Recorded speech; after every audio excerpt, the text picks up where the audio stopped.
Hi there, Phil Rogers and Michelle Heywood here from Loan Market Edge. So up in our Townsville office today, which is exciting, spending a few days up here with the team, and I've dragged Michelle in as of a couple of minutes ago to join us this week and help out with our weekly wrap. So a couple of things that we thought, well I thought, and have brought Michelle in to talk about today is just around maybe some of the challenges we're seeing at the moment and some of the more common things. So Michelle, working in the support side of the business and the broker, we make all the noise and do all that. And then our lovely support team are the reason we do as well as we do. And in, I guess they see a lot of the challenges that happen behind the scenes. And we thought, what are some of the common challenges they probably see the most? And there may be some tips that we could help work around that. So I wrote down a couple of notes, and one in particular was maybe around turnaround times. That's something we're seeing at the moment. Do you want to tell the guys about that? Yeah, it's definitely a big, a hot topic at the moment. So turnaround times are ranging from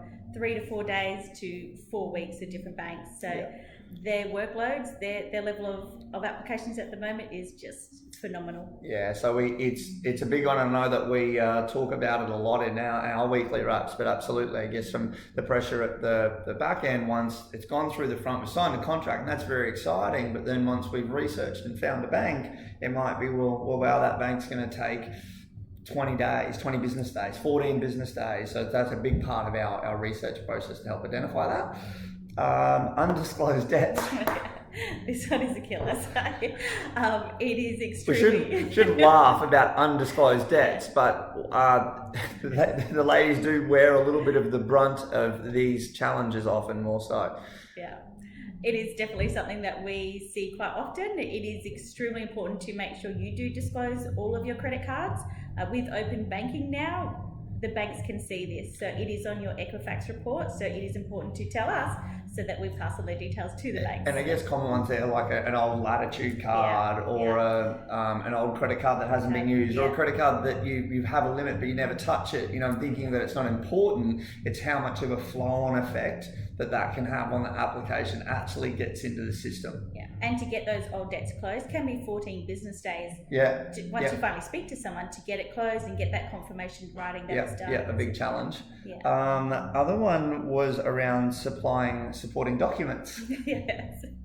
Again, this is something we will obviously, we're limited to what the bank requires. So we have checklists we have to follow, and what we send in is what the bank requests. So if you're not sending in the documents, we will get showstoppers on our deals, and they will obviously come back to request those documents. And again, as you can tell, we laugh about it, but it's laughing or crying, so we choose to laugh. But in some of those examples, it's the bank's requirements. You know, if they need, if you've got an existing car loan, for example, and they want the original car loan contract to confirm the interest rate, the term remaining, the repayment schedule, then they also want 6 months worth of statements to confirm a running balance and clean conduct. And so we don't enjoy needing to get the amount of paperwork we do, but it's just, these are common things that show up, and those documents, it's like working with your accountant. You know, we can't start the work until we have the documents. And if we make an assumption on something, that's the scariest part. We make an assumption thinking it can be okay, that can have a huge effect a little bit later down the track. Yeah, and obviously it does take time to gather those documents. So we've got some awesome programs in place. So we use bankstatements.com and File Invite, which helps you to speed up being able to get those documents back, saves you a ton of time. So. Moving the paper weight, which was me, the dinosaur in the office that didn't enjoy digital, but we've now moved into that space, and just how much easier we've been able to make that client experience, I guess, making it easier to do business with us, because we know those items are needed. And as Michelle was saying, being in a digital place, having things like File Invite, where the whole process, instead of scanning, printing, emailing, cut, paste, all those things, you're able to sort of drag and drop into a secure document collection now as a portal, which has been really exciting. Yeah. I mean, little things like that have made a huge difference. In the bank statements tech you talked about, we know how difficult it can be, and we know, and again, all of these things we're talking about, need to happen prior to signing a contract, please. So it's understanding that if we've got, and our role in this is we're here to help. And so getting all of this together, it does take time. You know, take for granted that, I'll just grab that, it should be easy. Like you said, trying to close a credit card might take 14 days to close a Latitude card and get proof of it. You know, likewise to order a statement on a car loan. You're like, well, I don't get them. Well, I need you to get one. You know, so unfortunately, you have to chase up that lender. You know, these things are all eating into what might be a 14 or a 21-day finance clause. So, you know, understanding in our world, once we've gone through it with you once, though, we have all of that information, yeah, and we don't, you know, that's the most exciting part working with, I guess, repeat customers at the moment is they're just going back over that information in a digital space, so it's more of an update than a start from scratch. So, yeah, there's a lot of benefits that we've found. This is a good one.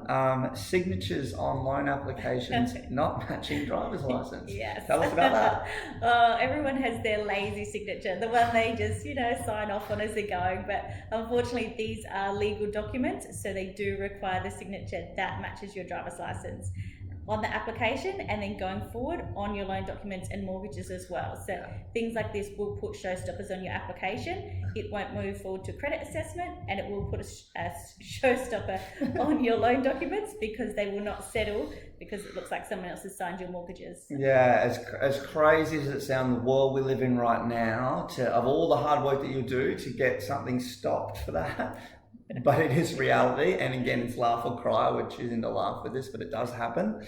And names as well on contracts. Yes. We've seen with the busyness that we're in at the moment, and we go, oh, it might just get missed, but yeah. Again, the name on the contract has to match your driver's license. That's generally the form of identification most people use.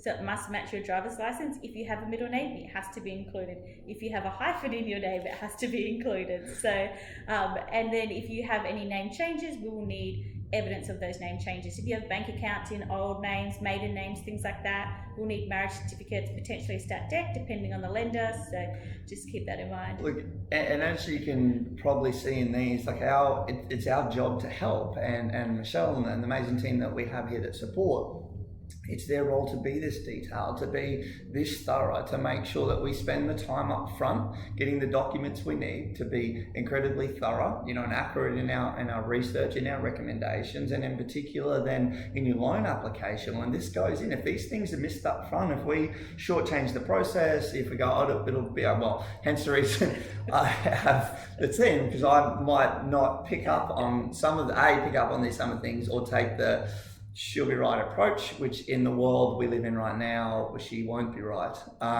So it's just going through this, just taking the time to unpack it, knowing that you've got a team and the whole team here to support you and to be able to help you through this process, because it sounds like a lot, but for the reality of people, it's not overly complex. You know, it's quite a quick process.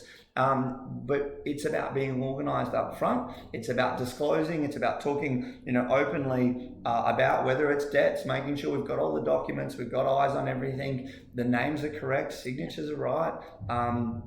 And if, you know, your best interest, talk about turnaround times again, there's all these little things, right? And they form part of our, I guess, research or our fact-finding journey with a client up front, so that these things aren't missed a bit later in the process. So. Hopefully you found that informative today. Thank you, Michelle, for being dragged in at the last minute, because people are sick of just seeing me. Yes, dinner's on me. So bye for now, and we'll see you next week. Bye. Thanks, team. Bye.